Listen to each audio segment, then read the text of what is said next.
بیٹی ماں کو کہہ رہی تھی بھوک نہیں، اور ماں کے آنسو ایسے گر رہے تھے. بیٹی ماں سے کہہ رہی تھی بھوک نہیں، اور ایسے اس کے آنسو گر رہے تھے.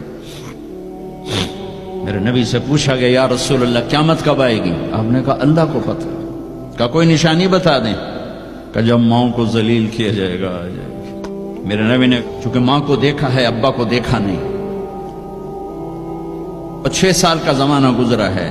6 دن کے بعد آنسو ختم ہو جاتے ہیں، چاہے ماں مرے چاہے باپ مرے. ہفتے بعد کبھی کبھی رونا آتا ہے، 2 ہفتے بعد رونا بھی چاہو تو رونا ختم ہو جاتا ہے. 6 برس کی عمر میں ابوا کے جنگل کالے پہاڑوں میں میرے نبی کی ماں کو اللہ نے اٹھایا، اور 57 سال کے بعد میرے نبی حج کے لیے نکلے مدینہ سے.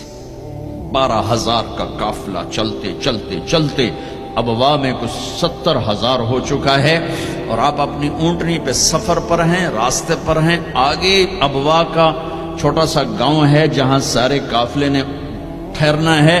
آپ نے اپنی اونٹنی کو یوں موڑ دیا پہاڑوں میں. قریب کے لوگوں کو پتہ ہے کہاں جا رہے ہیں، باقی تو سب نیا مجمع ہے. وہ کہہ رہے ہیں کہاں جا رہے ہیں کہاں جا رہے ہیں. آپ اپنی اونٹنی کو اندر چلتے چلتے چلتے چلتے چلتے چلتے ایک جگہ اونٹنی کو بٹھایا. ایک پہاڑ ہے 70-80 فٹ اونچا، اس پہاڑ پر چڑھے. وہاں ایسے ہی چوکور سا میدان ہے، باقی سارے پہاڑ یوں ہیں. سن 2000 میں بھی اماں آمنہ کی قبر کی زیارت پہ گیا تھا. جو میں وہاں میں تمہیں کیا میں یہ واقعہ ہزاروں دفعہ سنا چکا ہوں. ہر دفعہ ہی ایسے رونے بیٹھ جاتا ہوں کہ پھر میں وہاں نہیں کھڑا ہوتا، پھر میں وہاں ابوا پہنچ جاتا ہوں.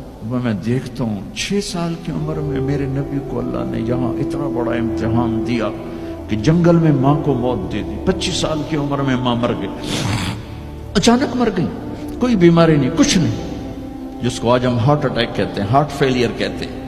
اتنا آخری جملہ کہا کل حی میت و کل جدید بال وقد ولدت طہرا. بولا نہیں جا رہا تھا تو بجھتے بجھتے بھڑکتی شمع نے کہا بیٹا ہر زندہ نے مرنا ہے، ہر جوانی نے ڈھلنا ہے. لگتا ہے تیری ماں کا آخر آ چکا ہے، لیکن میں نے ایک بچہ جنا ہے جو سارے عالم کو پاک کر دے گا. اور شمع خاموش ہوگی. کس طرح انہیں دفن کیا میں وہاں کھڑا یہی سوچتا رہا کہ یہاں قبر بنائی کیسے ہوگی. تو پتھر ہیں، کوئی لوگ گزرے ہوں گے یا پتھر جوڑ کے. جب ایمن نوکرانی ساتھ ہیں، وہ ان کو لے کر نیچے اتری، اونٹنی کے قریب پہنچی تو آپ نے ہاتھ چھڑایا اور پھر بھاگے، پہاڑی پہ چڑھ گئے.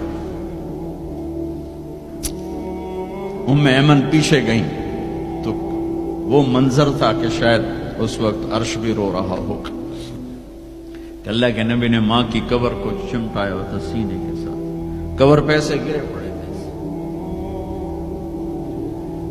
اور جب ایمن قریب آئیں تو وہ نوحہ کہہ رہے تھے کہ پتھر بھی پگھل رہے تھے کہ ماں جی آپ کو تو پتا تھا آپ کے سوا میرا کوئی نہ تھا، آپ مجھے چھوڑ کے کیوں چلیں گے، آپ مجھے چھوڑ کے کہاں چلیں گے.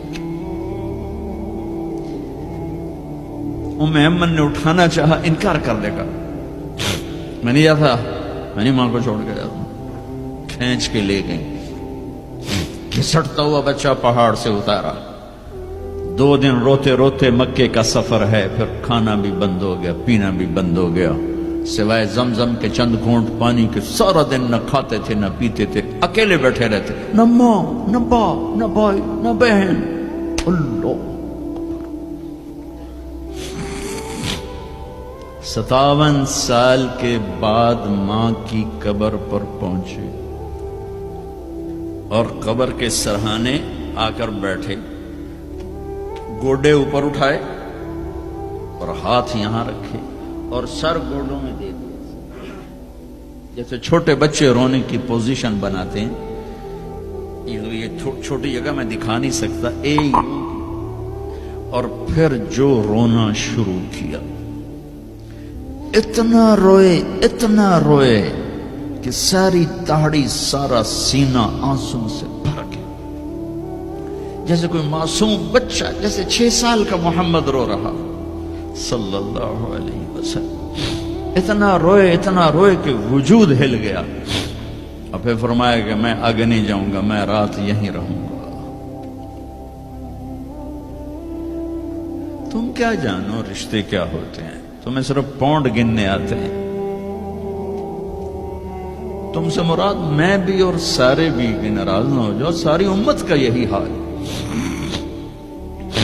رات وہاں گزاری، ہائے کیا کہہ رہے ہیں، کاش میری ماں کبھی ہوتی، میں ایسی خدمت کرتا کہ بریڈ فورڈ والے بھی یاد کرتے ہیں، میں ایسی خدمت کرتا کہ میں عشاء کی نماز کے مصلی پر کھڑا ہوتا اور سورۃ فاتحہ پڑھ رہا ہوتا، اور پھر ادھر سے میری ماں کہتی محمد، تو میں نماز توڑ کے کہتا لبیک اماں جی،